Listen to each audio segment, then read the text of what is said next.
Pernahkah ibu dan bapak mendengar kata student agency? Saat mendengar kata student agency, apa yang ada di pikiran ibu dan bapak? Saat ini, student agency belum ada padanan katanya dalam bahasa Indonesia.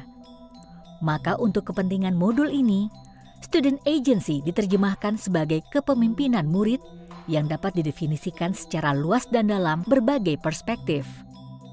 Untuk memberikan gambaran dengan lebih jelas tentang apa yang dimaksud dengan student agency, mari kita saksikan tayangan berikut ini.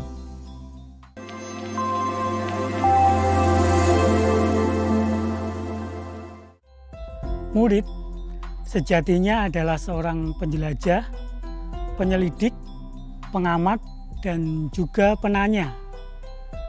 Mereka memiliki minat, kebutuhan, dan rasa ingin tahu terhadap berbagai hal yang ada di sekeliling mereka.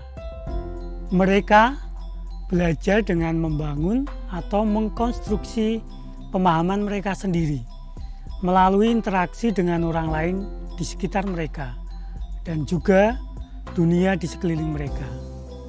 Mereka tidak hanya cuma dapat menerima instruksi atau perintah dari guru.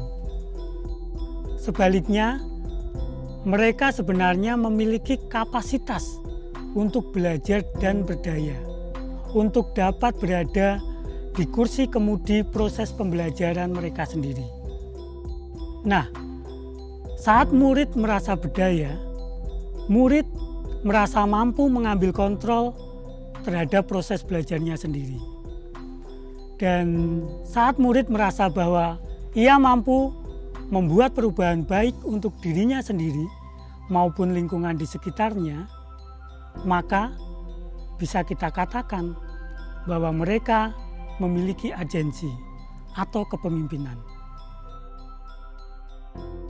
Saat murid-murid saya merasa dan mampu menyatakan bahwa saya mampu, saya dapat membuat perubahan, saya dapat mengatur diri saya sendiri.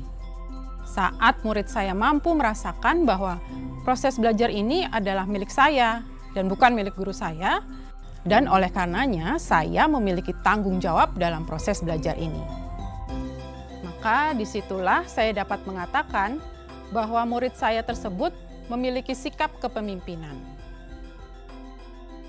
Saat murid saya memiliki kepemimpinan, mereka akan berusaha untuk memahami tujuan pembelajaran yang ingin dicapainya dan menunjukkan keterlibatan yang tinggi dalam proses pembelajaran.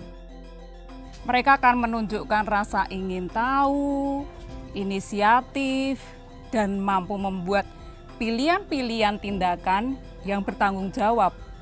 Dengan keterlibatan dan tanggung jawab penuh mereka dalam proses belajar, mereka mampu membuat koneksi antara apa yang mereka pelajari di kelas dengan kehidupan sehari-hari, serta mengambil makna dan membuat perubahan untuk dirinya maupun lingkungan di sekitarnya. Jika ingin murid-murid kita dapat menunjukkan kepemimpinan dalam proses belajar, maka guru tidak bisa lagi hanya sekedar berperan sebagai seorang pemberi atau penyebar informasi. Jadi guru yang diperlukan sekarang ini adalah guru yang berusaha memfasilitasi proses berpikir murid-muridnya dengan baik melalui pertanyaan-pertanyaan yang konstruktif yang memberi ruang agar murid-murid bisa eksplorasi dan menemukan pengetahuannya sendiri. Guru yang memodelkan bagaimana dirinya menunjukkan keingintahuan murid-muridnya, rasa penasaran murid-muridnya terhadap sesuatu yang sedang ia pelajari dan kemudian berusaha mencari jawaban atas pertanyaan-pertanyaan tersebut.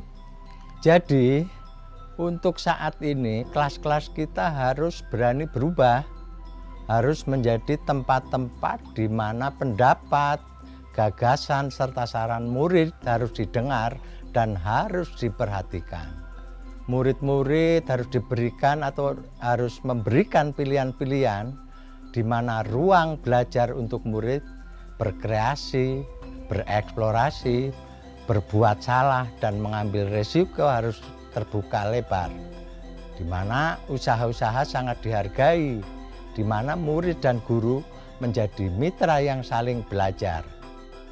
Nah, menurut saya, mendorong dan mempromosikan student agency atau kepemimpinan murid berarti kita harus menumbuhkan lingkungan belajar yang bukan hanya mendorong pencapaian akademik yang tinggi, namun juga mendorong well-being atau kesejahteraan diri murid-murid kita.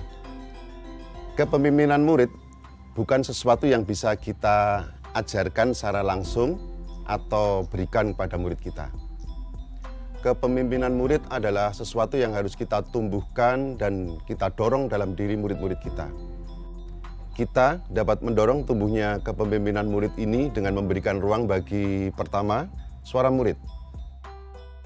Yang dimaksud dengan suara di sini tentunya bukan sekedar hanya kata-kata yang keluar dari mulut murid ya, namun mengacu pada pendapat, ide, pemikiran, keinginan, nilai, minat, atau ekspresi apapun yang disampaikan murid-murid kita mengenai proses pembelajaran mereka. Yang kedua, pilihan murid. Murid diberikan kekuatan untuk memilih apa yang akan mereka pelajari, bagaimana cara mereka belajar, dan bagaimana mereka mendemonstrasikan pembelajaran mereka. Dan yang ketiga, rasa kepemilikan. Murid yang memiliki agensi atau kepemimpinan akan mempunyai rasa kepemilikan yang tinggi dan tentunya akan bertanggung jawab terhadap proses pembelajaran mereka sendiri. Rasa kepemilikan ini akan muncul jika dalam proses pembelajaran murid-murid didorong, diberikan kesempatan untuk membuat atau menentukan pilihan, serta diberi kesempatan untuk mengkontribusikan suara mereka, berkolaborasi, lalu membuat keputusan bersama orang dewasa seputar apa atau bagaimana mereka akan belajar.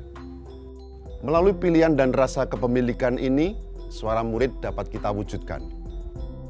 Perspektif ini tentunya sangat sejalan dengan ajaran Ki Hajar Dewantoro, di mana berpihak pada murid seyogianya adalah filosofi dan roh dari praktek pendidikan kita. Saat kita bicara tentang suara, pilihan, dan rasa kepemilikan pada murid, bukan berarti memberikan kebebasan sepenuhnya pada mereka. Murid tentu saja tetap perlu mempelajari pengetahuan, konsep, dan keterampilan yang dibutuhkan dan dipersyaratkan kurikulum. Mereka juga masih membutuhkan bimbingan serta dukungan dari guru, fasilitator, atau orang dewasa agar mereka dapat menjalankan kepemimpinan mereka ini dan untuk mewujudkan semua potensi mereka. Oleh karenanya, penting bagi guru, fasilitator, dan orang dewasa lain di sekitar murid untuk bisa jadi mitra belajar yang baik bagi murid-murid kita.